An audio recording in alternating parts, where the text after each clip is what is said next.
السلام علیکم ورحمۃ اللہ وبرکاتہ۔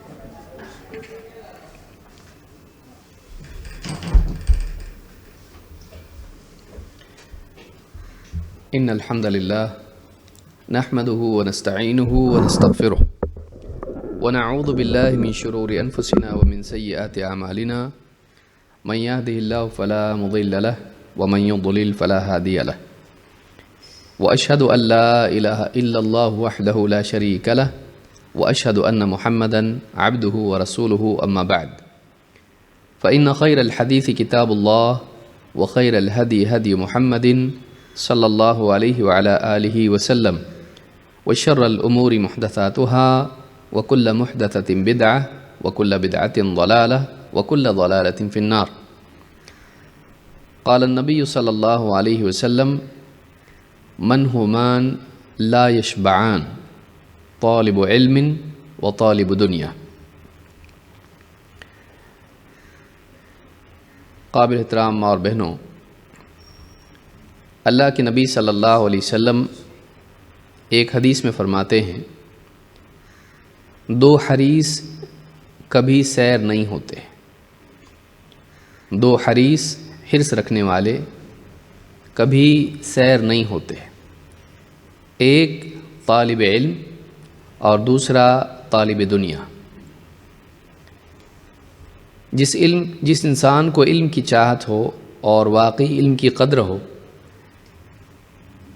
علم کا حریص ہو، ایسا انسان علم سے، علمی مجالس سے، مطالعے سے، دین کی بات، علم کی مجالس کی بات سننے سے کبھی سیر نہیں ہوتا، یعنی اس کا جی کبھی بھرتا نہیں ہے۔ اسی طرح سے ایک انسان جو مال و دولت کا لالچی ہو، دنیا کا طالب ہو، دنیا ملتی چلی جائے، ایک وادی بھر کے سونا بھی اگر اسے مل جائے پھر چاہت ہوتی ہے کہ کچھ اور مل جائے۔ لہٰذا یہ دو چیزیں ایسی ہیں جو انسان کو کبھی سیر نہیں کرتی ہیں۔ اس حدیث کو امام الدارمی نے اپنی سنن میں روایت کیا ہے۔ اس سے معلوم ہوا کہ سچا طالب علم کیسا ہوتا ہے۔ سچا طالب علم ہمیشہ اپنی حرص کو، طلب کو زندہ رکھتا ہے، بلکہ ایک اعتبار سے یہ چیز اس کے بس میں نہیں ہوتی ہے۔ علم کی اہمیت، علم کی قدر خود اسے مجبور کرتی ہے کہ وہ ہر آن زیادہ علم کی طلب میں رہے۔ علم کی نئی نئی باتیں سیکھنا اور سیکھی ہوئی باتوں کو اور اچھی طرح سے سمجھنا، یہ چیز اسے دینی مجالس میں آنے سے اور دینی کتابیں پڑھنے سے اور علماء کی باتیں سننے سے کبھی مانے نہیں بنتی ہے، بلکہ اس پر مجبور کرتی ہے۔ لہٰذا ایک طالب علم کو کبھی بھی مطمئن ہو کر قانع نہیں بننا چاہیے، قناعت نہیں کرنا چاہیے، اس کو بس اب کافی ہو گیا ایسا نہیں سمجھنا چاہیے، بلکہ ہمیشہ اس بات کا احساس اس کے دل میں رہنا چاہیے کہ نہیں، مجھے اور علم چاہیے، ابھی میرے پاس اتنا علم نہیں ہے، بلکہ اور علم کی مجھ کو ضرورت ہے۔ اپنی ضروریات کے بقدر علم حاصل ہو بھی جائے تب بھی انسان کو دوسروں کی رہنمائی کے لیے بھی علم حاصل کرنا چاہیے۔ ایک انسان اگر غریب ہے، زکوٰۃ اس پر فرض نہیں ہے، ٹھیک ہے، زکوٰۃ کا علم بھی اس پر لازم نہیں ہے، لیکن وہ اس لیے بھی علم حاصل کر سکتا ہے کہ مالداروں کو زکوٰۃ کے مسائل میں رہنمائی دے۔ لہٰذا جو علم ہم پر فرض ہے، جو احکام ہم پر فرض ہیں، ان کا علم بھی فرض ہے، لیکن جو احکام ہم پر فرض نہیں ہوئے لیکن کسی نہ کسی مسلمان پر تو فرض ہوں گے، اگر وہ علم حاصل انسان کر لے اور دوسروں کے لیے رہنمائی کا ذریعہ بن جائے تو دوسروں کے عمل کرنے کا ثواب بھی اسے ملتا ہے۔ اس اعتبار سے وہ غریب ہو کر بھی زکوٰۃ دینے کا ثواب پا لیتا ہے۔ یہ علم ہی کی برکت ہے۔ لہٰذا علم کے راستے میں ہمیشہ انسان کو چلتے رہنا چاہیے، کسی پیڑ کے نیچے بیٹھنا نہیں چاہیے، اپنے علم کے سفر کو کبھی ترک نہیں کرنا چاہیے۔ بدقسمتی سے انسان کا حال یہ ہے کہ نئی چیز ہمیشہ کشش والی ہوتی ہے اور اس کا استمرار بوجھ بن جاتا ہے۔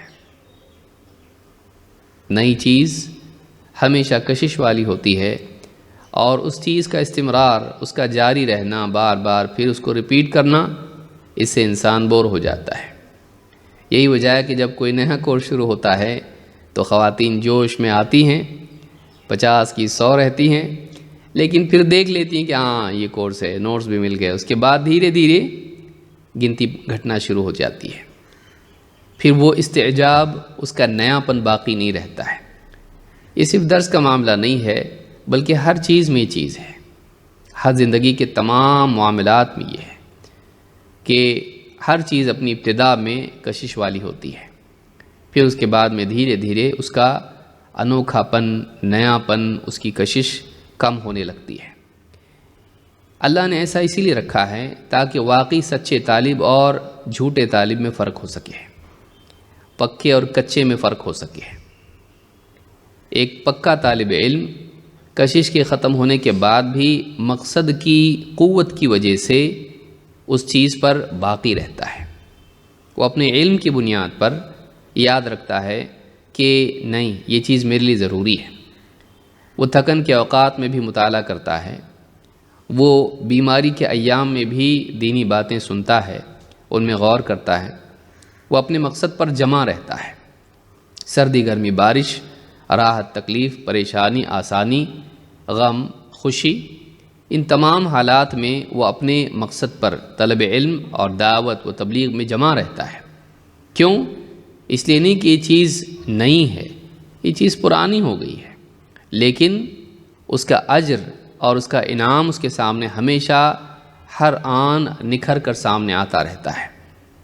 لہٰذا مقصد کی عظمت اور اجر و ثواب کی حرص ایک طالب علم کو ایسے اوقات میں بھی علم کے لیے جمائے رکھتی ہے، علم کے راستے پر جمائے رکھتی ہے جبکہ بہت سارے لوگ اس کا ساتھ چھوڑ چکے ہوں۔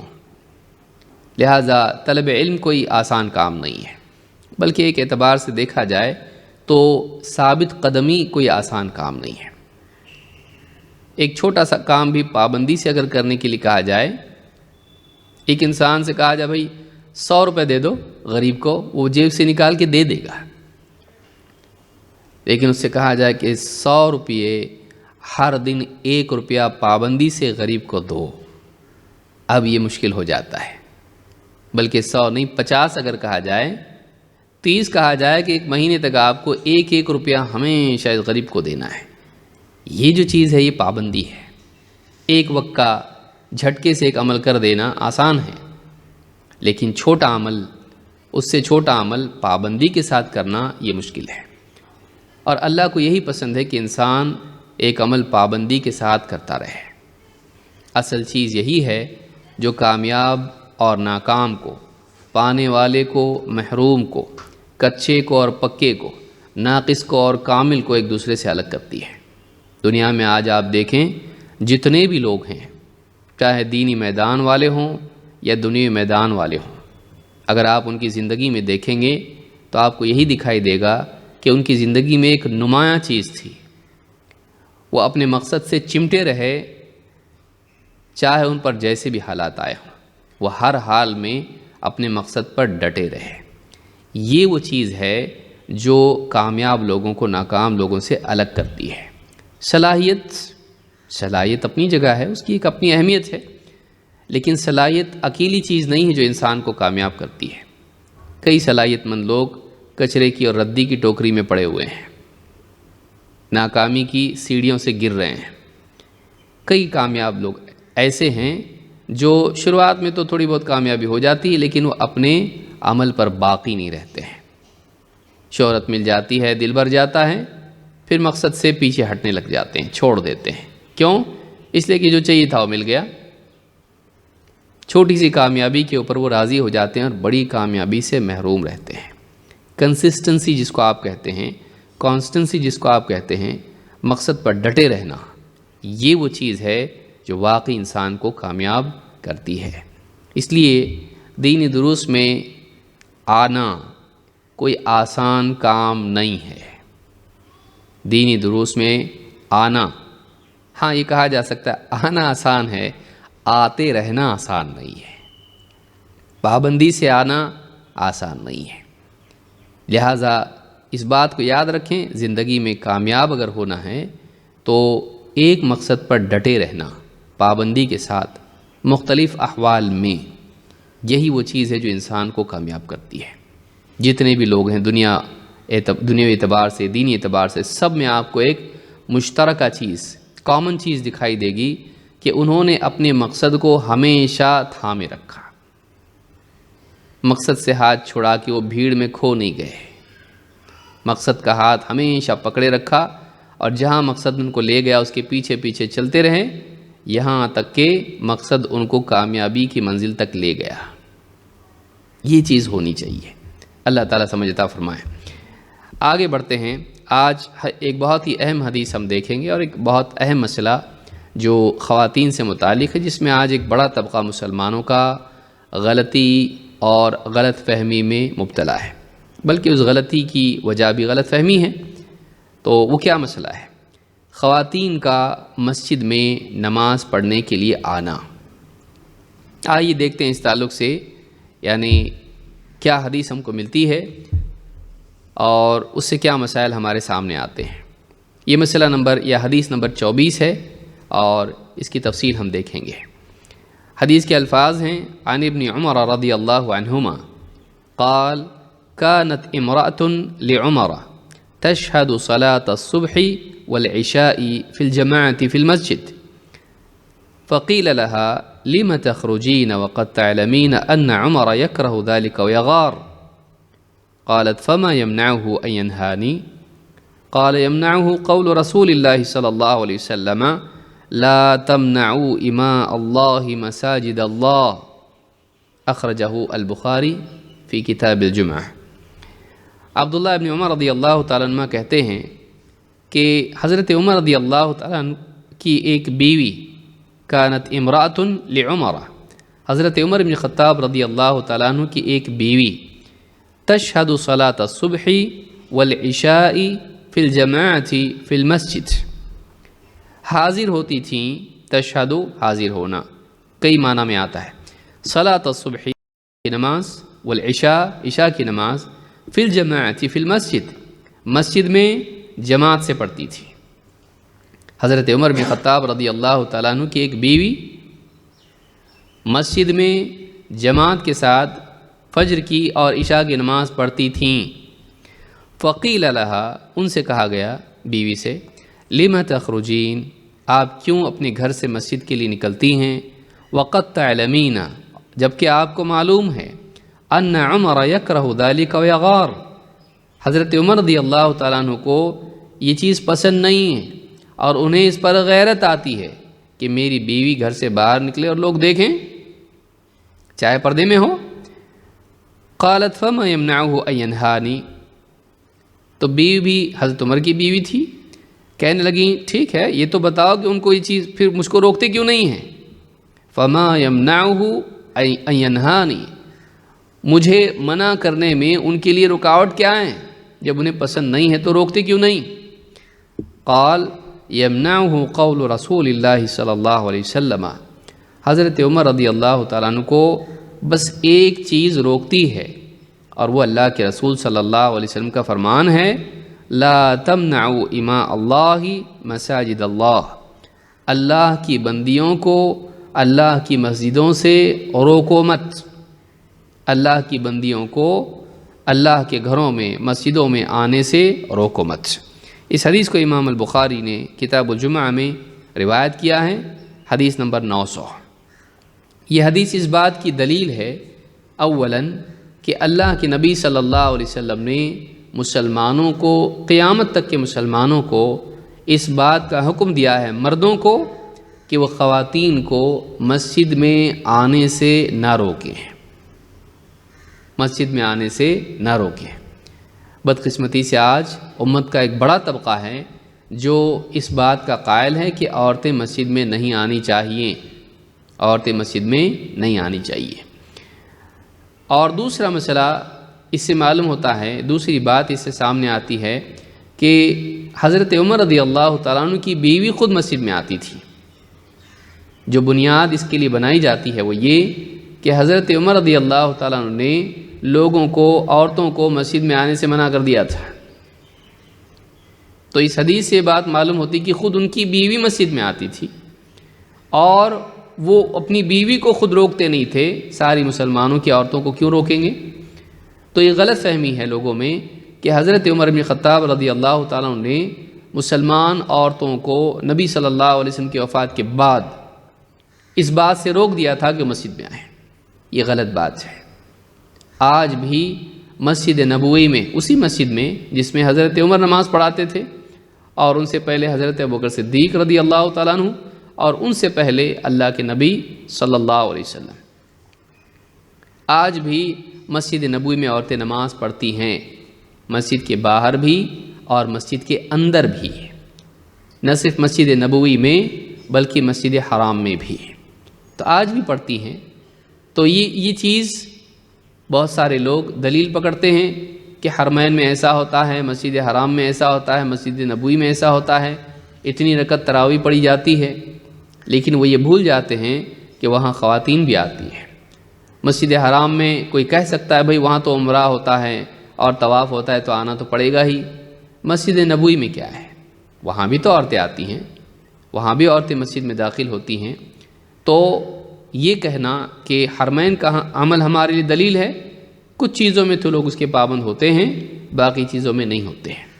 ہم یہ کہتے ہیں کہ ہمارے لیے رسول اکرم صلی اللہ علیہ وسلم کے حکم کی تعمیل لازم ہے اور آپ کا اسوہ ہمارے لیے دلیل ہے، اور صحابہ کا تعامل ہمارے لیے نمونہ اور اسوہ اور دلیل ہے۔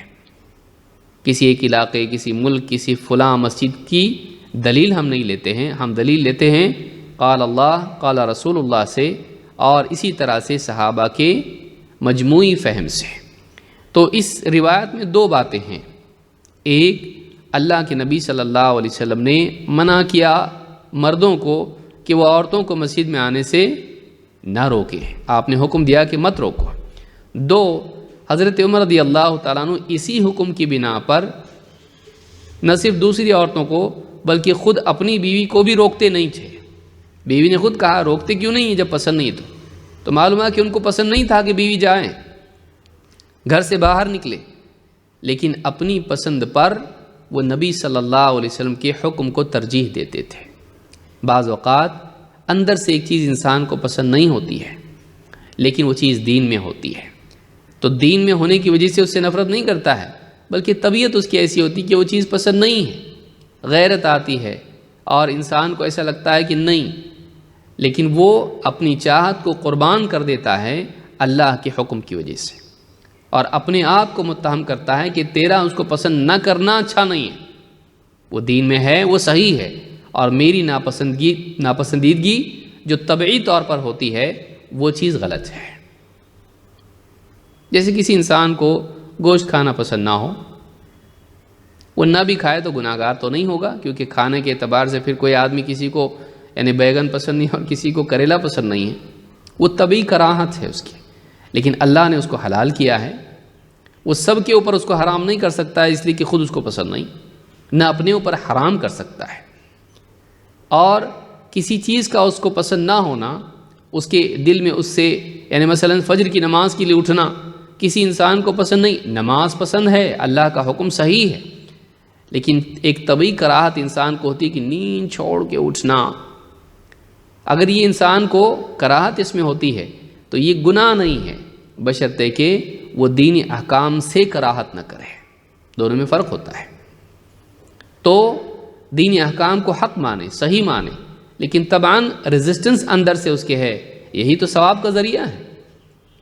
ایک انسان کا اسٹرگل کرنا، اسٹرائیو کرنا کیا ہوتا ہے؟ وَالَّذِينَ جَاهَدُوا فِينَا لَنَهْدِيَنَّهُمْ سُبُلَنَا، جو لوگ ہماری خاطر مجاہدہ کرتے ہیں، معلوم ہے کہ دین میں مجاہدہ ہے، دین کے بہت سارے اعمال ایسے ہیں جن کے اندر انسان کو نفس کے خلاف لڑنا پڑتا ہے، کیونکہ اندر سے نفس ایک چاہت رکھتا ہے اور باہر سے عمل اللہ کی طرف سے ہوتا ہے، اس کو پورا کرنا پڑتا ہے۔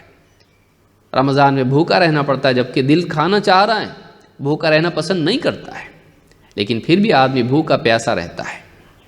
تو بھوکا پیاسا رہنا نفس کو پسند نہیں ہے، لیکن مومن روزے کو ناپسند نہیں کرتا ہے، بلکہ یہ سمجھتا ہے کہ روزہ خیر ہے، اگرچہ اس میں مشقت ہے، اگرچہ بھوک پیاس مجھ کو پسند نہیں، لیکن روزہ اچھا ہے، میرے لیے خیر ہے۔ ویسے ہی جیسے دوائی کی کڑواہٹ کی وجہ سے وہ کڑواہٹ انسان کو پسند نہیں ہوتی ہے، لیکن عقل کہتی کہ دوا کڑوی ہونے کے باوجود، اس میں طبعی کراہت کے باوجود اس میں خیر ہے، اس لیے انسان دوا پیسے دے کے خرید کے کھاتا ہے تاکہ شفا ملے، تاکہ بیماری سے نجات ملے۔ تو یہ بات یاد رکھیں کہ یہ نہیں کہ حضرت عمر رضی اللہ تعالیٰ عنہ کو نعوذ باللہ اعتراض تھا، اس پہ اعتراض نہیں تھا، بلکہ انہیں بیوی کا باہر نکلنا پسند نہیں تھا، لیکن اس کے باوجود چونکہ اللہ کے نبی صلی اللہ علیہ وسلم نے حکم دیا تھا کہ اپنی بیویوں کو روکو مت، وہ اپنی بیوی کو روکتے نہیں تھے، یعنی اپنی چاہت پر نبی صلی اللہ علیہ وسلم کے حکم کو غالب کرنا یہ ایمان کا تقاضا ہے جو صحابہ میں کمال درجے میں موجود ہے۔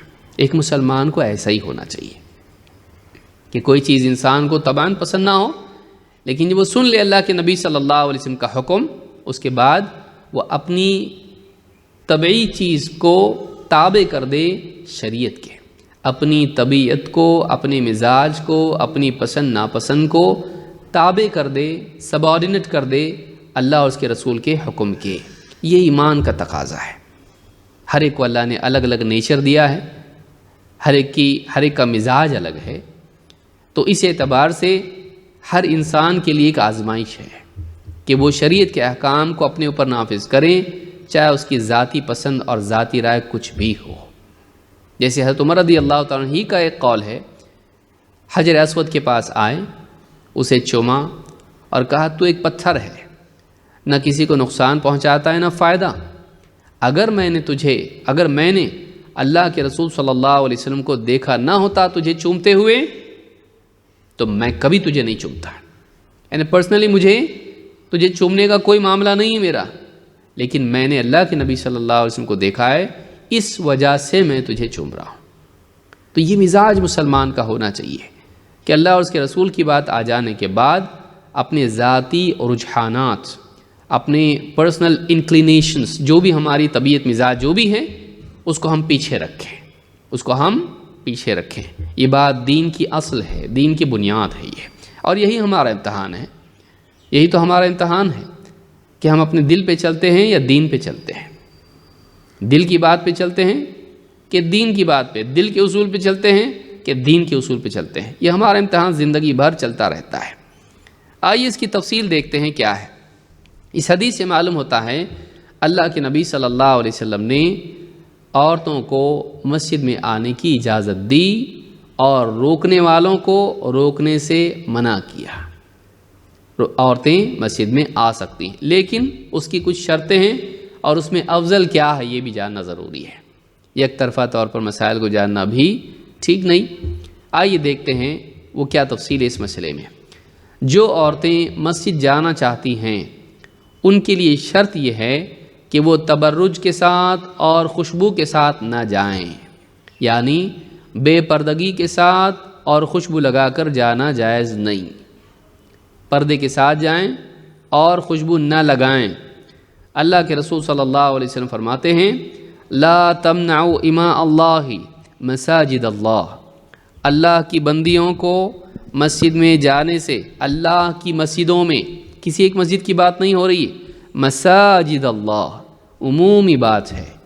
یہ نہیں کہا جا سکتا کہ بھئی یہ صرف مسجد نبوی کے لیے تھا، نہیں، مساجد اللہ، اللہ کی بندیوں کو اللہ کی مسجدوں سے روکو مت۔ لا تمنعوا اماء اللہ مساجد اللہ لیکن اب یہ تو حکم تھا مردوں کے لیے، یہ حکم ہے عورتوں کے لیے۔ ولیکن لیخرجن وہن تفلات، لیکن یہ بھی یاد رہے کہ وہ جب اپنے گھر سے نکلیں تو وہ تفلات ہوں، یعنی خوشبو لگا کے نہ نکلیں، خوشبو لگا کے نہ نکلیں، بغیر عطر لگائے نکلیں۔ عورت گھر میں خوشبو لگا سکتی ہے جو مردوں سے الگ ہوتی ہے۔ مردوں کی خوشبو بھڑکیلی ہوتی ہے جو ایک دم عام طور سے دور تک جاتی ہے، لیکن عورتوں کی جو خوشبو ہے وہ دبی ہوئی ہونی چاہیے۔ مردوں کی خوشبو میں خوشبو زیادہ ہوتی ہے، عورتوں کی خوشبو میں رنگ زیادہ ہوتا ہے اور خوشبو کم، جیسے زعفران وغیرہ اس طرح کی چیزیں ہیں۔ تو یہ عورتوں کی خوشبو دبی ہوئی ہوتی ہے، جو گھر کے ماحول ہی میں رہے، یہ نہیں کہ کہیں سے گزرے تو لوگوں کو خوشبو آ جائے۔ تو عورتوں کو خوشبو لگا کر باہر نہیں نکلنا ہے۔ وَلَٰكِن لِيَخْرُجْنَ وَهُنَّ تَفِلَاتٌ۔ آج بہت سی عورتیں مسجدوں چھوڑیے بازاروں میں اور شادی بیاہ میں اور مجلسوں میں جاتی ہیں، خوشبو لگا کے جاتی ہیں۔ اس چیز سے اللہ کے نبی صلی اللہ علیہ وسلم نے منع کیا ہے کہ وہ لوگوں کے قریب سے گزرے اور لوگوں کو ان کی خوشبو آئے اور دل ان کی طرف مائل ہو، یہ نہیں ہونا چاہیے۔ امام احمد اور ابو داؤد نے اس کو روایت کیا ہے اور صحیح جامع صغیر میں حدیث موجود ہے اور حدیث صحیح ہے۔ اسی طرح سے آپ نے فرمایا ایما امرأۃ، اگر نیت غلط ہو خوشبو لگانے میں تو کتنی سخت بات ہے۔ ایما امرأۃ استعطرت، جو بھی عورت خوشبو لگائے، عطر لگائے، فمرت علی قوم، اور لوگوں کے پاس سے گزرے، لیجدوا من ریحھا، اور اس کے لوگوں کے پاس سے گزرنے کی نیت یہ ہو کہ انہیں اس کی خوشبو پہنچے، فہی زانیہ، ایسی عورت زناکار عورت ہے، مزاج کے اعتبار سے، چاہے عمل میں نہ ہو، کیونکہ زانیہ عورت یہی چاہتی ہے کہ غیر مرد، پرائے مرد اس کی طرف متوجہ اور آگے بڑھیں، تو یہ بھی عورت اپنے انجام کے اعتبار سے ویسا ہی کام کر رہی ہے، اگرچہ وہ اس اعتبار سے زانیہ نہیں کہ اس کو سنسار کیا جائے گا یا اس کو کوڑے لگائے جائیں، لیکن وہ اپنے مزاج کے اعتبار سے اور رزلٹ کے اعتبار سے وہ ایسا کام کر رہی ہے جو وہاں تک جا سکتا ہے۔ تو کہا کہ جو بھی عورت عطر لگائے اور لوگوں کے پاس سے گزرے اور ان کے پاس سے گزرنے کا مقصد یہ ہو لیجدوا من ریحھا، کہ لوگوں کو اس کی خوشبو آئیں، لوگ اس کی خوشبو سے محظوظ ہوں، فہی زانیہ، ایسی عورت کیا ہے؟ زناکار عورت ہے، مزاج کے اعتبار سے۔ یہ حدیث بھی امام احمد، نسائی اور حاکم نے اس کو روایت کیا ہے اور یہ حدیث حسن درجے کی ہے۔ تو اس حدیث سے بات معلوم ہوتی ہے کہ جو عورتیں مسجد جائیں یا کہیں بھی جائیں وہ عطر لگا کے نہیں جائیں گی اور نہ لوگوں کو اپنے قریب کرنے کی نیت کریں گی۔ دوسری بات یہ کہ عورتیں زینت اختیار کر کے نہیں جائیں گی، یعنی بے پردہ ہو کر زیورات پہنے ہوئے ہیں، اچھے کپڑے ہیں اور لوگوں کو اپنی طرف متوجہ کرنے کے لیے بے پردگی کے ساتھ میں اپنی زینت کا مظاہرہ کرتے ہوئے وہ عورت لوگوں کے پاس سے گزرے یا مسجد تک جائے تو یہ بھی ٹھیک نہیں ہے، یہ بھی جائز نہیں ہے، بے پردگی اسلام میں جائز نہیں ہے، وہ عورت کا پنجرہ نہیں ہے، وہ عورت کے لیے حفاظت ہے۔ عبداللہ ابن مسعود رضی اللہ تعالیٰ عنہ کہتے ہیں انما النساء عورہ، عورتیں پوری کی پوری عورہ ہیں۔ عورہ اس کو کہتے ہیں جس کا چھپانا لازم ہو، یعنی عورت کا وجود تمام تر چھپانے کی چیز ہے۔ اسی لیے بعض سلف کا کہنا ہے، بعض اہل علم کا کہنا ہے سر سے لے کے پاؤں تک عورت اپنے آپ کو چھپائے، اگرچہ بعض علماء نے اس میں گنجائش رکھی ہے، لیکن یہ زیادہ راجح قول ہے کہ عورت پوری کی پوری پردہ ہے، الا یہ کہ کچھ حاجت اس کی پیدا ہو جائے، جیسے ڈاکٹر کے پاس جانا ہو یا کسی یعنی پاسپورٹ کے لیے فوٹو نکالنا ہو یا اس طرح کی کوئی چیز ہو، یا کسی قاضی کے سامنے گواہی دینا ہو اور قاضی دیکھے کہ یہی عورت ہے کہ دوسری ہے، یا اسی طرح سے نکاح کا معاملہ ہے تو کوئی آدمی اگر اس سے نکاح کا ارادہ رکھتا ہے تو اس کو دیکھے۔ اس طرح کی جتنی صورتیں ہیں جو حاجات میں سے ہیں، استثنائی حالات میں سے ہیں، جن میں ضروری ہوتا ہے کہ دیکھا جائے، اس کے علاوہ اپنے آپ کو عورت کو چھپا کے رکھنا چاہیے، اور راجح قول یہی ہے کہ عورت کو اپنا چہرہ بھی چھپانا چاہیے۔ بعض علماء اس میں اختلاف رکھتے ہیں، لیکن مضبوط بات یہی ہے کہ عورت کو اپنا چہرہ چھپانا چاہیے۔ انما النساء عورہ، عورت تمام تر، ایک خاتون پوری کی پوری عورہ ہے، عورہ چھپانے کی چیز۔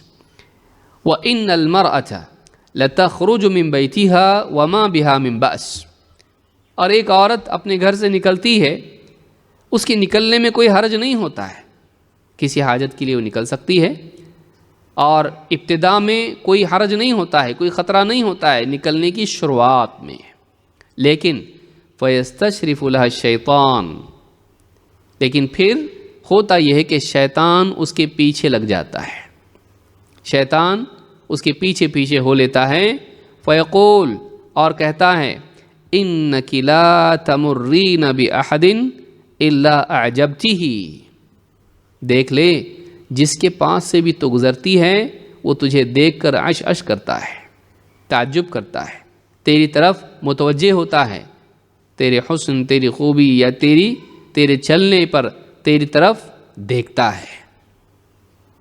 تو اب شیطان اس کے دل میں ڈالتا ہے کہ لوگ تجھ سے اٹریکٹ ہوتے ہیں۔ وَإِنَّ الْمَرْأَةَ لَتَلْبَسُ ثِيَابَهَا فَيُقَالُ أَيْنَ تُرِيدِينَ، ایک عورت اپنا لباس پہنتی ہے، اس سے پوچھا جاتا ہے باہر جا رہی ہے، کہاں جا رہی ہو، کہاں کا ارادہ ہے؟ فَتَقُولُ أَعُودُ مَرِيضًا، کہتی ہے میں بیمار کی عیادت کے لیے جا رہی ہوں، او اشہد جنازتاً، یا کسی جنازے میں شریک ہوتی ہوں، او اصلی فی مسجد، یا فلاں مسجد میں نماز کے لیے جا رہی ہوں، وما عبدت امرأة ربها مثل ان تعبده فی بیتها، ابن مسعود رضی اللہ عنہ کہتے ہیں کسی عورت نے اپنے رب کی ویسی عبادت نہیں کی جیسے وہ اپنے گھر میں اپنے رب کی عبادت کرتی ہے۔ گھر سے بہتر کوئی جگہ نہیں جہاں عورت اپنے رب کی عبادت کرے۔ اس حدیث میں کئی باتیں ہیں، یہ یعنی روایت جو ہے موقوف ہے، صحابی کا قول ہے، لیکن یہ باتیں ایسی ہیں جو رائے سے نہیں کہی جاتی، اس لیے فی حکم المرفوع ہے۔ اس میں کیا ہے؟ عورت نمبر 1 عورت اپنے آپ کو چھپائے، حجاب اختیار کرے، اپنی زینت، اپنی خوبصورتی لوگوں کو نہ دکھائے۔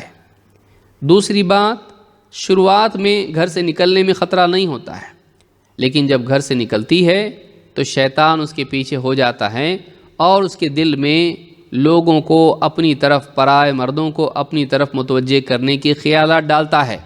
عورت کو اس سے بچنا چاہیے، عورت کو ایسے خیالات سے بچنا چاہیے اور ان کے تابع ہونے سے بچنا چاہیے۔ پھر تیسری بات اس میں یہ ہے کہ عورت باہر جا سکتی ہے، اس لیے کہ شروع میں وما بہا من بأس، لیکن افضل اس کے لیے یہ ہے کہ وہ اللہ کی عبادت کہاں کرے؟ اپنے گھر میں۔ عورت کے لیے مسجد جانا حرام نہیں، لیکن عورت کے لیے گھر میں نماز پڑھنا افضل ہے۔ یہ دونوں چیزیں اپنی جگہ یاد رکھنی چاہیے۔ ایک طبقہ وہ ہے جو وہ مسئلہ بتاتا ہے، یہ نہیں، اور دوسرا طبقہ ہے جو یہ مسئلہ ہائی لائٹ کرتا ہے، اس کو نہیں۔ دونوں کے درمیان حق ہے یہ کہ عورت کے لیے مسجد جانا جائز ہے، اسے روکنا جائز نہیں۔ دوسرے یہ کہ عورت کے لیے اگرچہ مسجد جانا جائز ہے، لیکن افضل یہ ہے کہ وہ اپنے گھر میں نماز پڑھے، اپنے گھر میں نماز پڑھے۔ امام الطبرانی نے اس کو روایت کیا ہے، صحیح ترغیب حدیث نمبر 348، حدیث حسن لغیرہ ہے۔ یہاں کوئی کہہ سکتا ہے تو صحابی کی بات ہے نا، اللہ کے نبی صلی اللہ علیہ وسلم کی بات کے مقابلے میں کیا، اس کو بھی ہم دیکھیں گے۔ یہاں ایک اور بات یاد رکھنے کی ہے، وہ یہ کہ مسجد میں اگر عورتیں آتی ہیں تو افضل یہ ہے کہ عورتیں مردوں سے جدا رہیں، یہ نہیں کہ مردوں کی صف میں آگے کھڑی ہو جائیں، بلکہ عورتیں اگر مسجد آتی ہیں تو زیادہ بہتر یہ ہے کہ عورتوں کے لیے ٹوٹل سپریشن ہو۔ مسجد نبوی چھوٹی تھی، عورتیں پیچھے نماز پڑھتی تھی، مرد آگے، لیکن اگر ایسا ارینجمنٹ ہوتا ہے کہ عورتیں بالکل سپریٹ ہوں اور مردوں سے ان کا کوئی لینا دینا نہ ہو، کوئی ان کا معاملہ نہ پڑے، تو یہ زیادہ افضل ہے۔ نافع ابن عمر رضی اللہ تعالیٰ عنہ سے روایت کرتے ہیں اور فرماتے ہیں کہ قال رسول اللہ صلی اللہ علیہ وسلم، اللہ کے رسول صلی اللہ علیہ وسلم نے فرمایا، لو ترکنا هذا الباب للنساء، کاش کہ ہم اس دروازے کو عورتوں ہی کے لیے چھوڑ دیتے۔ مسجد کے دروازوں میں سے ایک دروازہ کس کے لیے چھوڑ دیتے؟ عورتوں ہی کے لیے چھوڑ دیتے۔ قال نافع، نافع رحم اللہ فرماتے ہیں فلم يدخل منه ابن عمر حتى مات۔ عبداللہ ابن عمر رضی اللہ تعالیٰ عنہما جو اس روایت کے راوی ہیں، اس حدیث کے راوی ہیں، ان کے بارے میں نافع کہتے ہیں کہ اس حدیث کے بعد عبداللہ ابن عمر رضی اللہ تعالیٰ عنہ کبھی بھی اس دروازے سے مسجد میں داخل نہیں ہوئے یہاں تک کہ ان کی موت واقع ہو گئی۔ مرتے دم تک جس دروازے کے بارے میں اللہ کے نبی صلی اللہ علیہ وسلم نے کہا تھا کاش کہ یہ دروازہ ہم عورتوں کے لیے چھوڑ دیتے کہ عورتیں اس سے آتی جاتی، مرد اس میں سے آتے جاتے نہیں، کیونکہ ایک دروازے سے اب دونوں آئیں گے جائیں گے، ان کے اندر کیا ہوگا؟ کلیش ہوگا، ان کے اندر اختلاط ہوگا، منگلنگ ہوگا، ایک دوسرے کو چھونے کے امکانات بڑھ جائیں گے، ایک دوسرے سے قربت بڑھ جائے گی، فتنہ ہوگا۔ تو آپ نے اس فتنے سے بچنے کے لیے عورتوں کا آنا بند نہیں کیا، یہ بھی یاد رکھیں، عورتوں کا آنا بند نہیں کیا کہ عورتیں نہ ہی آئیں تو مسئلہ ختم، بلکہ آپ نے کہا لو ترکنا هذا الباب للنساء، کاش کہ یہ دروازہ ہم عورتوں کے لیے خاص کر دیتے تو اس سے مرد نہ جائیں۔ معلوم یہ ہوا کہ عورتوں کا سیگریگیشن، سپریشن، ان کا الگ ہو جانا مسجد ہی میں یہ زیادہ اچھا ہے۔ اسی لیے آپ دیکھیں گے کہ بہت ساری مساجد آج ایسی بنائی جاتی ہیں کہ عورتوں کے لیے بالکل ایک خاص حصہ ہوتا ہے جو مسجد ہی میں ہوتا ہے، لیکن اس میں مردوں کا آنا جانا نہیں ہوتا ہے۔ آج بھی آپ مسجد نبوی میں جائیں گے اور ایون مسجد حرام میں آپ دیکھیں گے کہ بالکل بیچ میں پارٹیشن ہوگا جو ٹیمپرری ہوتا ہے اور وہاں صرف عورتیں ہوتی ہیں۔ فجر کی نماز کے بعد ہی لوگ آ کے باب نمبر 37 پہ آپ دیکھیں گے تو آپ کو بالکل وہاں سے مردوں کو اٹھانا شروع، آپ تو ہم لوگوں کو اٹھانا شروع کر دیں گے۔ وہاں پہ خواتین آنے لگتی ہیں اور بیٹھنے لگتی ہیں اندر کے حصے میں، تو مردوں کو وہاں سے بھگایا جاتا ہے کہ وہ حصہ عورتوں کے لیے خاص ہے، پھر بیچ میں ایک پارٹیشن مار دیا جاتا ہے جو ٹیمپرری ہوتا ہے۔ تو یہ بہت اچھی چیز ہے، اس میں دونوں چیزیں جمع ہو جاتی ہیں کہ عورتیں مسجد میں آ پاتی ہیں اور مردوں سے ان کا اختلاط، ان کا انٹرمنگلنگ نہیں ہوتا ہے، ملنا جلنا نہیں ہوتا ہے۔ تو یہ بہت اہم چیز ہے جس کا یاد رکھنا ضروری ہے کہ اگر مسجد میں آتی بھی ہیں عورتیں تو ایسا نہ ہو کہ مردوں کی صفوں میں شامل ہو جائے۔ بدقسمتی سے مسجد حرام میں یہ نہیں ہو پاتا ہے طواف کی وجہ سے، بلکہ عورتیں جو ہیں مردوں کی صفوں میں آ کے نماز پڑھنے لگتی ہیں۔ یہ جائز نہیں ہے، یہ جائز نہیں ہے۔ عورتوں کی صف الگ ہونی چاہیے، لیکن جہالت میں عورتیں کیا کرتی ہیں؟ طواف کر لیتی ہیں اور مردوں کے بیچوں بیچ جا کے نماز پڑھنا شروع کر دیتی ہیں۔ جو مقام ابراہیم کے پاس 2 رکعتیں ہوتی ہیں مردوں کے بازو میں جا کے نماز پڑھتی، بلکہ اس سے معاملہ بڑھ کے یہ ہو جاتا ہے کہ جب نماز کا وقت آ جاتا ہے تو فرض نماز کی صفوں میں عورتیں بھی آ جاتی ہیں۔ تو یہ جہالت ہے، یہ نادانی ہے، ایسا نہیں ہونا چاہیے۔ عورتوں کو چاہیے کہ وہ مردوں سے الگ نماز پڑھیں، بلکہ اگر عورتیں مردوں سے آگے جا کے نماز پڑھ لیں تو ان کی نماز ہوتی بھی نہیں ہے۔ یہ نبی صلی اللہ علیہ وسلم کے زمانے کا معمول ہے۔ تو عورتوں کو چاہیے کہ عورتوں کے حصے میں نماز پڑھے، نہ کہ مردوں کے حصے میں۔ بلکہ بعض عورتیں آپ دیکھیں مسجد نبوی میں اگر باب نمبر 37 سے آپ داخل ہوں، جہاں سے باب السلام بھی آتا ہے، قریب ہوتا ہے، اب عورتیں ہوتی ہیں کہ وہ بہت آگے نماز پڑھنا شروع کر دیتی ہیں، دروازے کے قریب ہی، تاکہ واپس سے ہوٹل میں جانا آسان ہو جائے۔ اب وہ جو جگہ ہے وہ امام سے بھی آگے ہے، اور امام سے آگے آپ نماز نہیں پڑھ سکتے، نماز نہیں ہوتی ہے۔ اس لیے بہت سارے وہاں سیکیورٹی والے ہیں بیچارے، وہ لوگ محنت کر کے حجی پیچھے ہٹو کرتے ہیں، نہ ان کی زبان ان کو سمجھ میں آتی، نہ ان کی زبان ان کو سمجھ میں آتی ہے۔ 50 زبانیں ہیں، ملیشیا، انڈونیشیا اور یورپ اور ٹرکی اور نہ جانے ازبکستان اور کتنے لوگ ہیں، نہیں سمجھتے اور سنتے بھی نہیں ہیں۔ امام سے آگے عورتیں نماز پڑھ لیتی ہیں۔ ہمیشہ مقتدی کو چاہیے کہ وہ امام سے پیچھے رہے۔ ہاں، اگر عورت ہے جو عورتوں کو نماز پڑھا رہی ہے تو ان کی صف میں درمیان میں کھڑی ہوگی، لیکن اس سے آگے کوئی نہیں ہوگا، اس کے ساتھ ہوں گے۔ امام سے آگے نماز میں نہیں بڑھنا چاہیے، نہ جگہ کے اعتبار سے، نہ اعمال کے اعتبار سے، رکوع سجدے کے اعتبار سے۔ تو یہ لوگ نہیں جانتے۔ تو اس روایت سے بات معلوم ہوتی ہے کہ آپ صلی اللہ علیہ وسلم نے اس بات کو پسند کیا کہ ایک دروازہ آنے جانے کے لیے عورتوں ہی کے لیے خاص ہو، اور اس سے معلوم ہوتا ہے کہ عورتوں اور مردوں کا آپس میں ملنا جلنا اس طرح سے قربت یہ ٹھیک نہیں ہے۔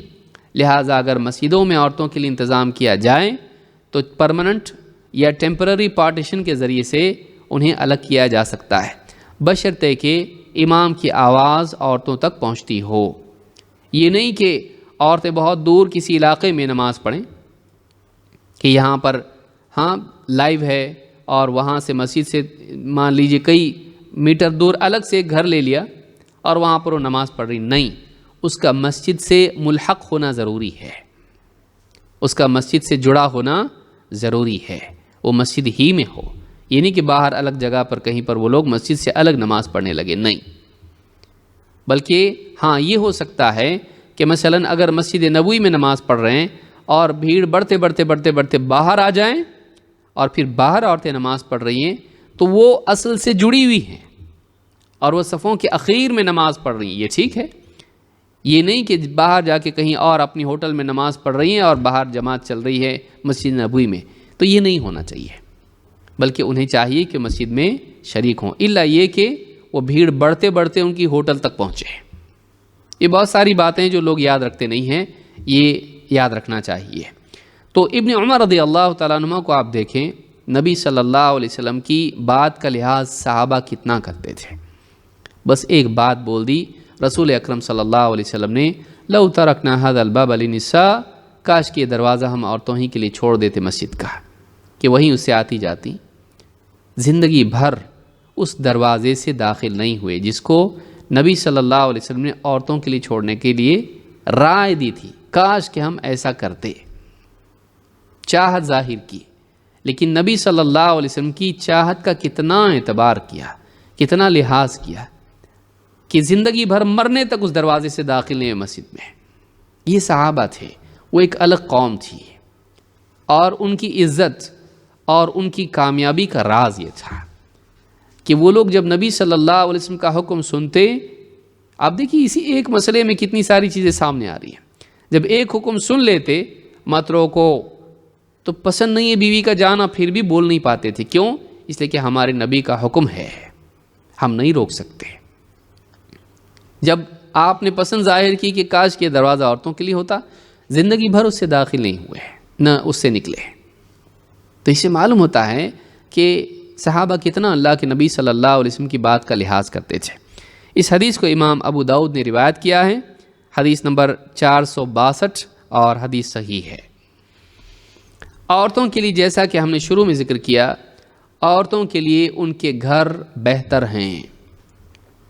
اللہ کے رسول صلی اللہ علیہ وسلم فرماتے ہیں، لا تمنعوا نساءکم المساجد وبیوتہن خیر لہن، عورتوں کو مسجدوں سے روکو مت، اپنی عورتوں کو، اپنی بیویوں کو، اپنے گھر کی خواتین کو مسجدوں سے روکو مت، یعنی مسجد میں آنے سے، نماز میں حاضر ہونے سے روکو مت۔ وَبُيُوتُهُنَّ خَيْرٌ لَهُنَّ، مگر ان کے گھر ان کے لیے زیادہ بہتر ہیں۔ لیجئے، یہ نبی صلی اللہ علیہ وسلم کی بات بھی سامنے آ گئی ہے، تو یہ نہیں کہا جا سکتا کہ بس صحابی کی رائے ہے، بلکہ آپ نے خود بتایا وَبُيُوتُهُنَّ خَيْرٌ لَهُنَّ، ان عورتوں کے لیے ان کے گھر زیادہ بہتر ہیں۔ تو معلوم یہ ہوا کہ عورتوں کا مسجد میں جانا جائز ہے، انہیں روکنا جائز نہیں، لیکن افضل یہ ہے کہ عورتیں اپنے گھروں میں نماز پڑھیں، افضل یہ ہے کہ وہ اپنے گھروں میں نماز پڑھیں۔ امام احمد، ابو داؤد اور حاکم نے اس کو روایت کیا ہے، صحیح الجامع صغیر حدیث نمبر 7458، حدیث صحیح ہے۔ بلکہ افضل یہ ہے کہ عورت ایسی جگہ نماز پڑھے، گھر میں بھی، جو اندرونی حصہ ہو، ڈرائنگ روم میں نہیں بلکہ اندرونی حصے میں نماز پڑھے۔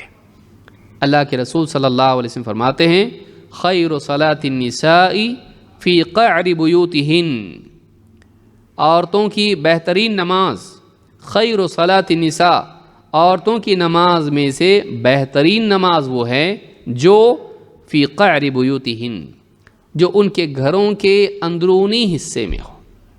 مثلا آپ کے گھر میں کئی کمرے ہوں، ڈرائنگ روم ہے، پھر اندر بیڈ روم ہے، اندرونی حصہ جو گھر کا آپ کے ہے وہاں آپ کو نماز پڑھنا چاہیے، نہ کہ ایسے کمرے میں جہاں مردوں کا آنا جانا بھی ہوتا ہو، جہاں مہمان آتے ہوں۔ اب ایک عورت نماز پڑھ رہی ہے، اچانک مہمان آ گئے، کیا کریں گے؟ یا تو مہمان کو باہر روک کے رکھو یا بلا لو۔ اور اگر گھر میں کئی لوگ رہتے ہیں جن میں محرم، نامحرم، غیر محرم سبھی ہیں، تو یہاں مسئلہ ہو سکتا ہے کہ تنہائی اس میں ہو سکتی ہے مرد کی، عورت کی۔ تو بہترین نماز عورت کی وہ ہے جس میں عورت اپنے گھر کے بالکل اندرونی حصے میں نماز پڑھے۔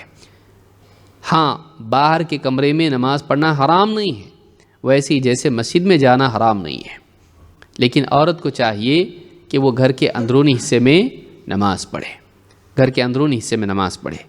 امام طبرانی نے اس کو روایت کیا ہے، صحیح الجامع صغیر حدیث نمبر 3311، حدیث صحیح ہے۔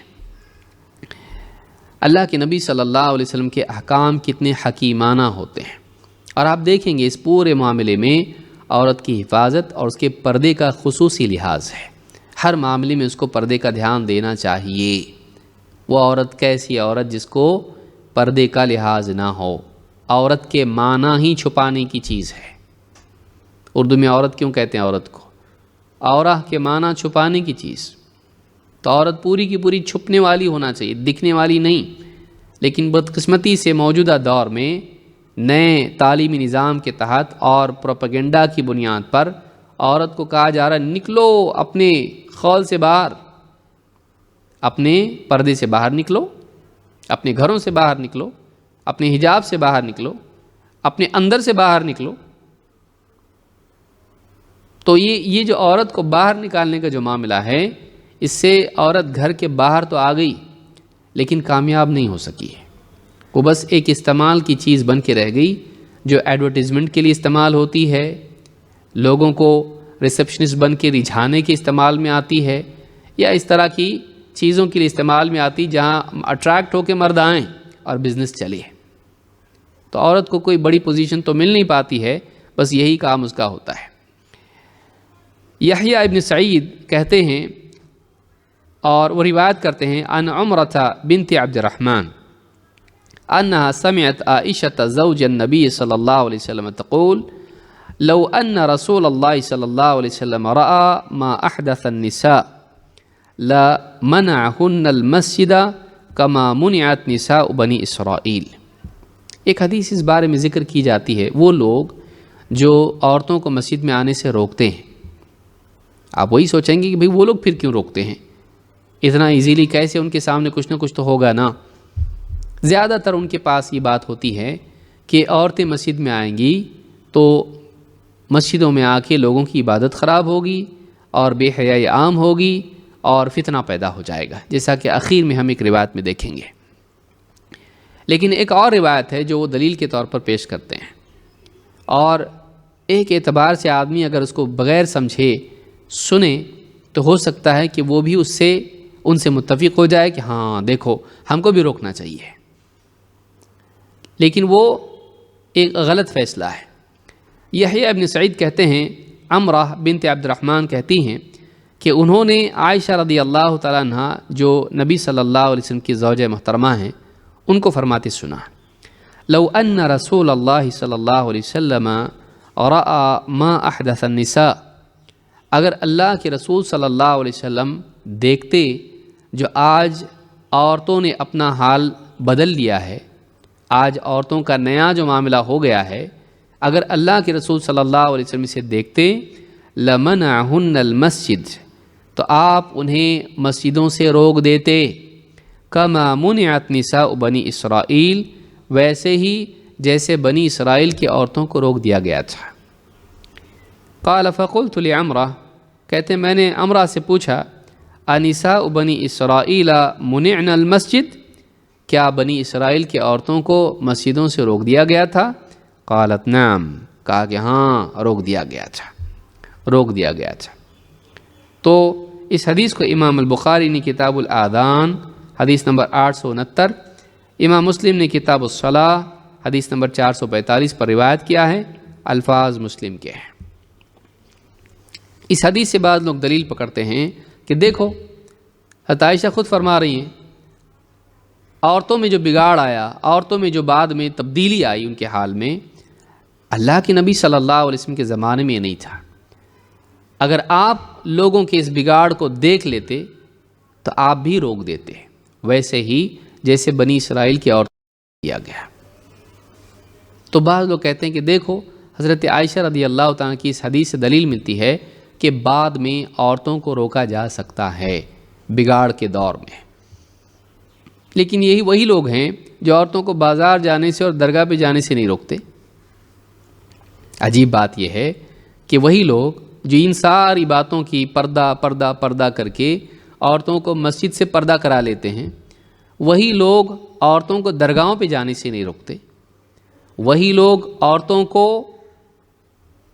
بازاروں میں جانے سے نہیں روکتے، بلکہ وہی لوگ عورتوں کو دینی پروگراموں میں جانے سے نہیں روکتے، بلکہ دینی سفروں میں مردوں کے ساتھ ان کو لے جاتے ہیں، اس سے نہیں روکتے۔ تو ہم یہ کہتے ہیں کہ اگر واقعی یہ اصول ایسا ہے تو ساری جگہ اپلائی کیوں نہیں ہوتا ہے؟ ایک جگہ آپ اپلائی کریں اور دوسری جگہ نہ کریں، یہ ٹھیک نہیں ہوگا۔ مزید یہ کہ سوال یہاں یہ پیدا ہوتا ہے کہ حضرت عائشہ نے کہا اگر ایسا ہوتا تو اللہ کے نبی صلی اللہ علیہ وسلم ایسا کرتے، کیا آپ نے ایسا کیا؟ اچھا، بنی اسرائیل کی عورتوں کو روک دیا گیا تھا، کیا اللہ کے نبی صلی اللہ علیہ وسلم کو معلوم نہیں تھا بنی اسرائیل کی عورتوں کو روکا گیا تھا؟ تو آپ نے یہ کیوں نہیں کہا کہ بعد میں تم روک دینا ایسا ہوا تو؟ آپ نے ایک مطلق حکم کیوں دیا عورتوں کو روکو مت؟ آپ نے نہیں کہا کہ میرے بعد روک دینا کیونکہ بگڑ جائیں گی۔ تو یہاں پر یعنی اس سے دلیل پکڑنا ٹھیک نہیں ہے، اور فرضی طور پر کہ آپ ایسا کر دیتے اس کو دلیل بنانا ٹھیک نہیں، کیونکہ آپ نے ایسا کیا نہیں۔ بلکہ مزید سوال یہ ہے کہ ٹھیک ہے جب حضرت عائشہ نے ایسا کہا تو کیا حضرت عائشہ رضی اللہ تعالیٰ عنہ کے زمانے میں انہوں نے عورتوں کو جانے سے روکا؟ یہ بہت بڑا سوال ہے۔ بھائی جب بعد والے حضرت عائشہ کے قول سے دلیل لے رہے ہیں تو کیا حضرت عائشہ سے آپ ثابت کر سکتے ہیں کہ انہوں نے اپنے زمانے میں فتویٰ دیا ہو کہ اب عورتوں کے لیے مسجد میں جانا منع ہے، اور اس زمانے میں صحابہ نے بھی روک دیا عورتوں کو مسجد میں آنا؟ کس زمانے میں بند ہوا؟ کبھی بند نہیں ہوا۔ لہٰذا یہ بات کہنا، اس کو دلیل بنانا غلط ہے، کیونکہ انہوں نے بس کہا ایسا ہوتا تو ایسا ہوتا، لیکن یہ نہیں کہا کہ اب اس کو روک دینا چاہیے، کیونکہ کسی انسان کے ہاتھ میں نہیں ہے کہ وہ اللہ کے نبی صلی اللہ علیہ وسلم کے فیصلے کو بدلے، بلکہ اللہ کے نبی صلی اللہ علیہ وسلم کے زمانے میں عورتیں مسجد میں آتی تھیں، اور اس کی راویہ بھی حضرت عائشہ ہیں۔ فرماتی ہیں حضرت عائشہ فرماتی ہیں ان نساء المؤمنات کن یصلین الصبح مع النبی صلی اللہ علیہ وسلم، ایمان والوں کی عورتیں نبی صلی اللہ علیہ وسلم کے ساتھ صبح کی نماز پڑھتی تھیں، ثم یرجعن متلفعات بمروطہن لا یعرفہن احد، پھر وہ اپنی چادروں میں لپٹی نماز سے فارغ ہو کر واپس ہوتی تھیں، اس حال میں کہ کوئی انہیں پہچانتا نہیں تھا۔ بعض روایتوں میں ہیں ان میں سے بعض کو پہچانتی نہیں تھی، اتنا اندھیرا ہوتا تھا۔ یعنی فجر کی نماز غلس میں پڑھنا افضل ہے۔ غلس کہتے ہیں اس وقت کو جب اندھیرا باقی رہے، تو فجر کی نماز اول وقت میں پڑھ لینا چاہیے، کہ جیسی وقت ہو گیا فوراً اذان ہوئی، اس کے بعد جماعت کھڑی ہو گئی تھوڑی دیر میں۔ تو اس زمانے میں عورتیں نماز پڑھ لیتی تھیں، فارغ ہو جاتی تھیں اور لوٹتی تھیں اس حال میں کہ اندھیرا ابھی باقی ہوتا، اور چادروں میں لپٹی ہوتی تھیں، بے پردہ نہیں آتی تھیں، اس اندھیرے کے وقت میں بھی چادروں میں لپٹی ہوئی آتی تھی، اور انہیں کوئی پہچانتا نہیں تھا اندھیرے کی وجہ سے۔ تو امام البخاری نے مواقیت الصلاح میں حدیث نمبر 578 پر، اور امام مسلم نے کتاب المساجد و مواضع الصلاح میں حدیث نمبر 645 پر اس کو روایت کیا، اور الفاظ مسلم کے ہیں۔ اس سے معلوم ہوتا ہے کہ اللہ کے نبی صلی اللہ علیہ وسلم کے زمانے میں عورتیں نماز کے لیے آتی تھیں مسجد میں۔ امام دارمی کے الفاظ ہیں کن نساء النبی صلی اللہ علیہ وسلم یصلین مع النبی صلی اللہ علیہ وسلم الفجر۔ امام دارمی نے اس کو روایت کیا ہے، حدیث نمبر 1252، اس کی سند صحیح ہے۔ کیا کہ اللہ کے نبی صلی اللہ علیہ وسلم کے زمانے میں آپ کی بیویاں، آپ کی عورتیں، نساء النبی، نبی صلی اللہ علیہ وسلم کے گھر کی عورتیں اللہ کے نبی صلی اللہ علیہ وسلم کے ساتھ فجر کی نماز ادا کرتی تھیں۔ بعض لوگوں نے کہا کہ بتاؤ نبی صلی اللہ علیہ وسلم کی بیویاں نماز پڑھتی تھیں کیا؟ بعض اوقات اس طرح کے دعوے، اس طرح کے مطالبات لوگ کرتے ہیں کہ اس طرح کی دلیل لے آؤ، بتاؤ فلانا حضرت عائشہ آتی تھیں کیا؟ یہ دلیل اس طرح کی سارے مسائل میں پوچھیں گے کہ کوئی آدمی کوئی مسئلہ بیان کرے، کوئی حدیث بیان کرے اور سوال پوچھے بتاؤ ہم کو حضرت ابوبکر صدیق کرتے تھے کیا؟ بھئی نبی صلی اللہ علیہ وسلم کا حکم آ جانے کے بعد، آپ کی اجازت آ جانے کے بعد، آپ کا عمل آ جانے کے بعد کسی اور کے عمل کو دیکھنے کی ضرورت باقی نہیں رہتی۔ کیوں؟ اس لیے کہ اللہ تعالیٰ نے رسول اکرم صلی اللہ علیہ وسلم کی اتباع کے لیے کسی اور کی شرط نہیں لگائی۔ قل ان کنتم تحبون اللہ فاتبعونی یحببکم اللہ، اگر تم اللہ سے محبت کرتے ہو میری اتباع کرو۔ کوئی شرط نہیں بتائی آپ نے، اللہ تعالیٰ نے کوئی شرط ذکر نہیں کی۔ لقد کان لکم فی رسول اللہ اسوۃ حسنہ، تمہارے لیے رسول کی زندگی میں بہترین نمونہ موجود ہے۔ شرط نہیں لگائی کہ فلاں نے عمل کیا تو تم عمل کرو گے، نہیں، رسول کا اسوہ ہمارے لیے کافی ہے۔ ہاں اس کے سمجھنے کے لیے ہم دیکھ سکتے ہیں کہ اس کی تعمیل آپ کے حکم کی صحابہ نے کیسے کی ہے، لیکن یہ نہیں کہ ہر چیز کے لیے شرط لگائی جائے کہ فلاں سے عمل دکھا دو، خلفاء سے عمل دکھا دو، یا فلاں صحابی سے ابو ہریرہ سے عمل دکھا دو، یا فلاں حدیث حضرت ابو ہریرہ بیان کر رہے ہیں تو کہے کہ بھائی ان کا بھی عمل بتا دو، کوئی ضرورت نہیں ہے۔ ہمارے لیے نبی صلی اللہ علیہ وسلم کا عمل اور آپ کا حکم کافی ہے۔ تو اس حدیث سے بات معلوم ہوتی ہے کہ خود نبی صلی اللہ علیہ وسلم کی بیویاں بھی اور آپ کے گھر کی خواتین بھی نماز کے لیے آتی تھیں۔ کوئی آدمی کہہ سکتا ہے دیکھو حضرت عائشہ کا قول ہے فتنہ اگر ہو تو روکنا چاہیے، اس ڈر سے لوگوں کو روکنا کہ فتنہ ہو جائے گا، یہ کتنا صحیح ہے؟ آئیے ایک روایت دیکھتے ہیں۔ سالم ابن عبداللہ کہتے ہیں ان عبداللہ ابن عمر قال سمعت رسول اللہ صلی اللہ علیہ وسلم یقول لا تمنعوا نساءکم المساجد اذا استأذنکم الیہا۔ کہتے ہیں کہ میں نے عبداللہ ابن عمر رضی اللہ تعالیٰ سے سنا، انہوں نے اللہ کے نبی صلی اللہ علیہ وسلم کا فرمان بیان کیا کہ انہوں نے آپ سے سنا ہے لا تمنعوا نساءکم المساجد، اپنی عورتوں کو مسجد جانے سے روکو مت، اذا استأذنکم الیہا، جب وہ تم سے مسجد جانے کی اجازت مانگیں۔ اس سے دو باتیں معلوم ہوئی، عورت گھر میں شوہر کی اجازت سے ہی باہر جائے حتیٰ کہ مسجد بھی، اور شوہر یا ولی باپ اس کو اجازت دے اگر وہ مسجد جانا چاہے۔ تو یہاں پر دونوں باتیں ہیں کہ یہ گھر میں یہ انڈرسٹینڈنگ ہونا چاہیے کہ اجازت لے کر جائے، اور دوسرا یہ کہ مسجد جانا چاہے اجازت دے اس کو، اجازت دے اس کو۔ قال فقال بلال ابن عبداللہ، اس کی تفصیل آگے آئے گی۔ فقال بلال ابن عبداللہ، تو ان کے بیٹے بلال ابن عبداللہ نے، ایک بیٹا تھا اس کا نام بلال تھا عبداللہ ابن عمر کا، اس نے کہا واللہ لنمنعہن، اللہ کی قسم ہم تو ان کو روکیں گے۔ کیوں روکیں گے؟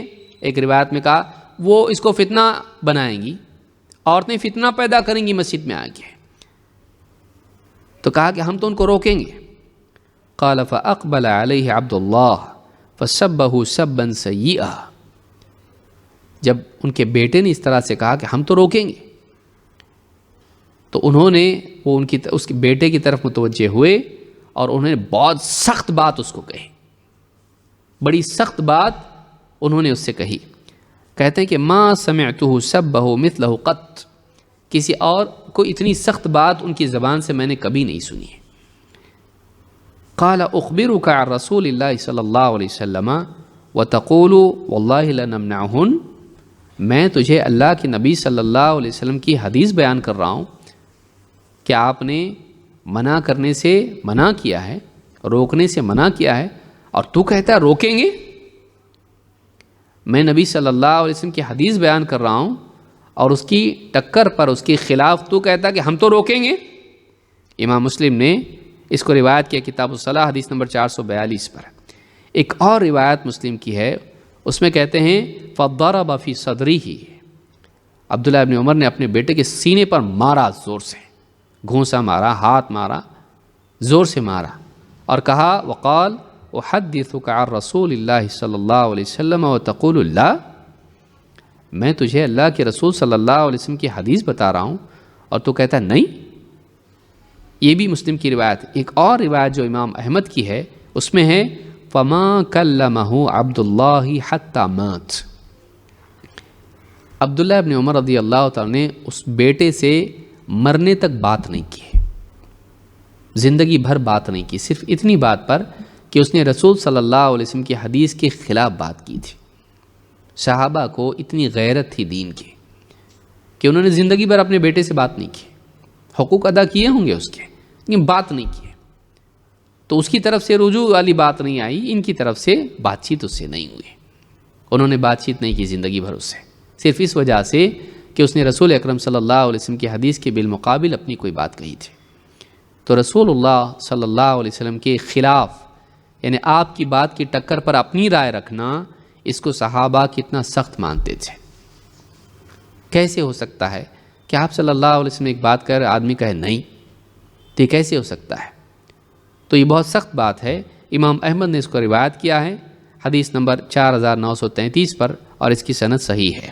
تو یہ روایت بتاتی ہے کہ رسول اکرم صلی اللہ علیہ وسلم کسی چیز کا حکم دے دیں، کسی چیز سے منع کر دیں، وہ آخری بات ہے، اب اس کے بالمقابل کسی کے لیے گنجائش نہیں کہ وہ اپنی رائے رکھے۔ ہاں، یہاں یہ کہا جا سکتا ہے کہ اگر کوئی عورت بے پردہ مسجد آئے، عطر لگا کے مسجد آئے، تو اسے روکا جا سکتا ہے۔ کیوں؟ اس لیے کہ اللہ کے نبی صلی اللہ علیہ وسلم نے اس سے منع کیا ہے کہ بے پردہ آ رہی مسجد کے اندر، اس کو منع کیا جا سکتا ہے۔ کوئی عورت عطر لگا کے آ رہی ہے، اس کو منع کیا جا سکتا ہے۔ تو اس طرح کی چیز کے لیے منع کیا جا سکتا ہے، کیونکہ خود نبی صلی اللہ علیہ وسلم نے مسجد آنے کے لیے کنڈیشن رکھی ہے، بے پردہ نہیں، اور عورت یعنی گھر سے باہر ہی نہیں نکلے گی، چاہے مسجد جائے کہیں بھی جائے، اور عطر لگا کے نہیں، تو یہ تو ٹھیک ہے۔ لیکن ایک عورت با پردہ ہے، حیا والی ہے، نہ کوئی مسئلہ ہے اس کا، نہ کوئی پریشانی ہے، تو ایسی عورت مسجد میں آنا چاہتی ہے تو ایسی عورت کے لیے رکاوٹ نہیں ہونا چاہیے۔ اسی طرح سے ایک عورت حیض و نفاس کی حالت میں ہے تو راجح قول اب تک کے ہمارے علم میں یہی ہے کہ اس کو مسجد میں آ کے بیٹھنا نہیں چاہیے۔ ہاں، مسجد سے گزرنے کی اجازت اس کے لیے ہے، لیکن مسجد میں مکث جس کو آپ کہتے ہیں، یا اس میں بیٹھ جانا، قرار پکڑنا، یہ ٹھیک نہیں ہے۔ یہ بھی چیز ہم کو حدیث سے ملتی ہے۔ تو اس سے کئی باتیں معلوم ہوئی، وہ یہ کہ اللہ کے نبی صلی اللہ علیہ وسلم کے زمانے میں عورتیں مسجد میں آیا کرتی تھیں، اور آپ نے عورتوں کو مسجد میں آنے سے روکنے سے منع کیا ہے، اور صحابہ کے نزدیک نبی صلی اللہ علیہ وسلم کے حکم کے آنے کے بعد گنجائش نہیں تھی کہ وہ اس میں کوئی اور راہ رکھیں، اس کے خلاف سنیں یا اس کے خلاف خود بولیں۔ اسی لیے حضرت عمر رضی اللہ تعالیٰ عنہ بھی اپنی بیوی کو مسجد جانے سے روکتے نہیں تھے، مسجد جانے سے روکتے نہیں تھے۔ تو آج کے دور میں بھی مساجد میں اس طرح سے انتظام ہونا چاہیے کہ الگ سے ایک حصہ عورتوں کے لیے مختص ہو، خاص ہو، جہاں عورتیں آئیں اور نماز ادا کریں، اگر جو آنا چاہے۔ یہ بھی نہیں کہ ہم مہم چلائیں مسجدوں میں جاؤ، مسجدوں میں جاؤ، یہ بھی نہیں ہے۔ اللہ کے نبی صلی اللہ علیہ وسلم نے عورت کے لیے ترغیب دی ہے، وَبُيُوتُهُنَّ خَيْرٌ لَهُنَّ، ان کے لیے ان کے گھر بہتر ہیں۔ ہاں، اس اعتبار سے ترغیب دی جا سکتی ہے کہ جیسے عورتوں کا دینی اگر کوئی انتظام الگ سے نہ ہو تعلیم کا، تو ایسے ماحول میں عورتوں کو اس بات کی ترغیب دی جا سکتی ہے کہ فلاں دن مسجد میں درس ہوتا ہے، فلاں دن مسجد میں اجتماع ہے، وہاں آپ آئیں تاکہ دین سیکھیں۔ تو وہاں پر حضور صلاح کے لیے نہیں، بلکہ حضور درس کے لیے اور دین سیکھنے کے لیے عورتوں کو بلانے میں حرج نہیں ہے، بلکہ اس میں کوئی حرج کی بات ہی سرے سے نہیں ہے۔ ہاں، افضل ان کے لیے ہے کہ وہ گھروں میں رہیں، لیکن دینی مجالس میں آنا، آپ دیکھیں اللہ کے نبی صلی اللہ علیہ وسلم نے عورتوں سے کہا کہ فلاں جگہ تم جمع ہونا۔ اس سے معلوم ہوتا ہے کہ عورتیں اپنے گھر سے نکل کے اس جگہ پہ آئیں، یہ نہیں کہ گھروں میں بیٹھی رہو کا مطلب درس میں بھی آنا چھوڑ دیں عورتیں، بلکہ آپ نے کہا کہ فلاں فلاں جگہ جمع ہو جانا۔ تو وہ عورتیں جمع ہوئیں اور آپ صلی اللہ علیہ وسلم بھی چل کر وہاں گئے۔ تو دینی دروس کے لیے اگر مسجد میں انتظام ہے اور عورتیں وہاں آتی ہیں تو یہ چیز مستحسن ہے، یہ پسندیدہ چیز ہے، اس میں کوئی حرج نہیں ہے، بلکہ مسجد میں عبادت کے لیے آنے میں بھی کوئی حرج نہیں ہے۔ افضل کا معاملہ الگ ہے۔ جیسے آپ دیکھیں مردوں کے لیے افضل یہ ہے کہ وہ سنت نمازیں گھر میں پڑھیں، لیکن مسجد میں نماز پڑھنا بھی ان کے لیے کیا ہے؟ جائز ہے۔ کوئی آدمی بھیجتا نہیں گھروں پہ امام صاحب چلو نکلو جاؤ گھر میں پڑھو، مسجد میں پڑھنا افضل نہیں ہے، تو ایسا نہیں کرتا ہے، جائز ہے، وہ وہاں پڑھ سکتے ہیں، وہاں پڑھ سکتے ہیں۔ تو اسی طرح سے عورتوں کے لیے بھی مسجد میں نماز پڑھنا جائز ہے اور ان کو منع کرنا صحیح نہیں ہے۔ میں سمجھتا ہوں آج کے لیے اتنا کافی ہے۔ انشاءاللہ ایک اور مسئلہ جو اسی سے جڑا ہوا ہے، جو عید کی نماز کا معاملہ ہے، اس کا شرعی حکم بھی ہم اگلے درس میں دیکھیں گے۔ اقول ھذا واستغفر اللہ لی ولکم۔